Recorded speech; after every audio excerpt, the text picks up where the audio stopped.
Well, Hurricane Irma pushing toward Florida, prompting thousands to evacuate. This storm has already caused catastrophic damage in the Caribbean and at least 23 deaths. The Virgin Islands taking a major hit with the hurricane flattening homes and businesses. These pictures showing the extent of the damage on the island of St. Thomas and St. John. And crews warning people in the path of the storm to take this one seriously. The nation has only seen 3 Category 5 storms since 1851.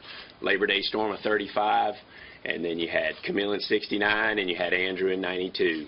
And Andrew was a very, very small, compact Category 5 compared to what we're seeing here in Irma. Joining me now is freelance journalist Kelsey Nowakowski. She is joining us on the phone. And Kelsey, you're in St. Thomas, correct?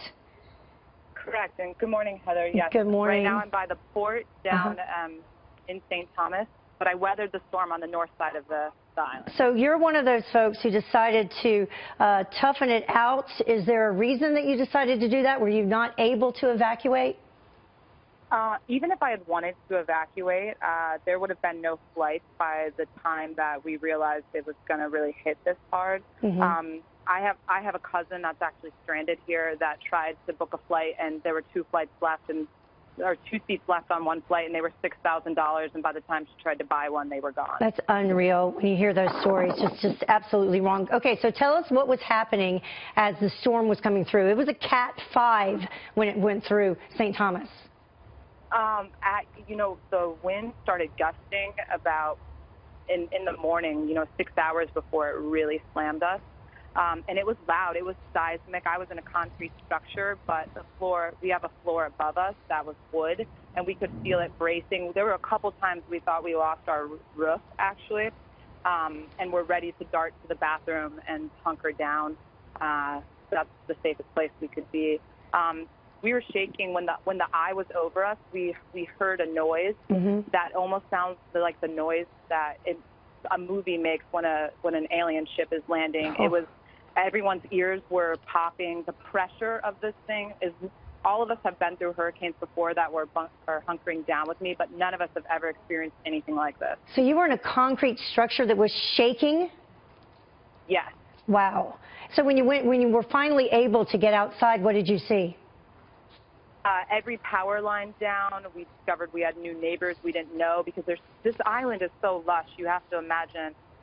There's palm trees everywhere. There's greenery everywhere, and every tree was picked clean. I mean, I'm looking, it almost just looks like a forest fire happened in terms of everything is just picked clean. You just see like the skeletons of trees right now. That is so sad. I've been to St. Thomas many times. I have some friends there that I still have not been able to get in touch with. I tried just before your segment.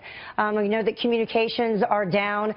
The hospital there in St. Thomas was also impacted. I was reading that they had to emergency fly people who were in critical condition over to St. Croix. Yes, and I've heard that some people have also been flown to the hospital in San Juan as well. But yes, I've heard that the top couple floors of the hospital here blew out and the roof is gone. And what about the airport there and being able to get to people who may be in need?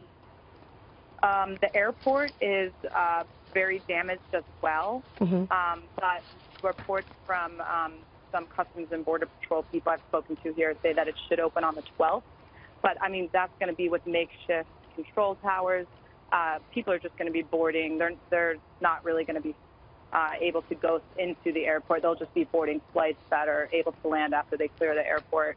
And I know that the U.S. military is there now, and they are helping. So Irma is now headed towards Florida. What would you say to people there who decide to do what you did and they're going to ride it out? I would not do that.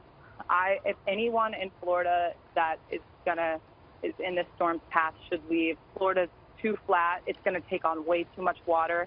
I mean, our whole waterfront here turned into a river. Luckily, a lot of us live up in the hills, so we didn't get that bad flooding unless we lost our roof, but there's no way Florida can brace for that water and that wind. Well, Kelsey, you are very lucky, and you have, Jose headed right behind Irma, so be careful, and our prayers are with you and all your friends. Thank you. Thank you.